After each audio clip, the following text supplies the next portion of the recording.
Hi everyone, അസ്സലാമു അലൈക്കും, welcome back. നമുക്കിന്ന് കിഴി പൊറോട്ട കണ്ടാലോ. അതിനായിട്ട് ആദ്യം ഒരു വാഴയില വാട്ടിയെടുക്കാം. അതിലേക്ക് ഫസ്റ്റ് ലെയർ പൊറോട്ട വെച്ച് കൊടുക്കാം. നമ്മളിവിടെ ബീഫ് കിഴിയാണ് പ്രിപ്പയർ ചെയ്യാൻ പോകുന്നത്, അതുകൊണ്ട് ബീഫിൻ്റെ ഗ്രേവിയാണ് സ്പ്രെഡ് ചെയ്ത് കൊടുത്തിരിക്കുന്നത്. ശേഷം സെക്കൻഡ് ലെയർ പൊറോട്ട വെച്ച് കൊടുക്കാം. അതിലേക്ക് ബീഫ് റോസ്റ്റാണ് നമ്മൾ വെച്ച് കൊടുത്തിരിക്കുന്നത്. നന്നായിട്ട് ലെവൽ ചെയ്തതിന് ശേഷം തേർഡ് ലെയർ പൊറോട്ട വെച്ച് കൊടുക്കാം. സെയിം പ്രോസസ്സ് നമുക്ക് ബീഫിൻ്റെ ഗ്രേവിയും ബീഫ് റോസ്റ്റും വെച്ച് കൊടുക്കാം.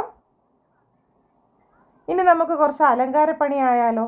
കുറച്ച് ഉള്ളി വറുത്തതും നട്ട്സ് വറുത്തതും കൂടെ ആഡ് ചെയ്ത് കൊടുക്കാം. അലങ്കാരം മാത്രം പോരാ, നമുക്ക് കുറച്ച് ആർഭാടം കൂടിയാകാം. 2 ചിക്കൻ ഫ്രൈ കൂടെ വെച്ച് കൊടുക്കാം. ഇനി നമുക്ക് ലാസ്റ്റ് ലെയർ പൊറോട്ട വെച്ച് കിഴി കെട്ടാം. കിഴി കെട്ടുന്നതാണ് വളരെ ടാസ്ക്. നമ്മൾ വളരെ കെയർഫുള്ളായിട്ട് ഒതുക്കി പിടിച്ച് ചേർത്ത് കിഴികെട്ടിയെടുക്കണം. ഇല പൊട്ടിപ്പോവരുത്. നമുക്ക് വാഴയുടെ നാര് ഉപയോഗിച്ച് തന്നെ കിഴികെട്ടാം. അപ്പം നമ്മൾ കിഴിയൊക്കെ കെട്ടി ഇവിടെ റെഡിയാക്കി വെച്ചിട്ടുണ്ട്. നമുക്ക് ഈ കിഴിയെ ഒരു പാൻ ചൂടാക്കി അതിനകത്തോട്ട് ഇറക്കി വെച്ച് 2 മുതൽ 5 മിനിറ്റ് വരെ മീഡിയം ഫ്ലെയിമിൽ നമുക്ക് ചൂടാക്കിയെടുക്കാം.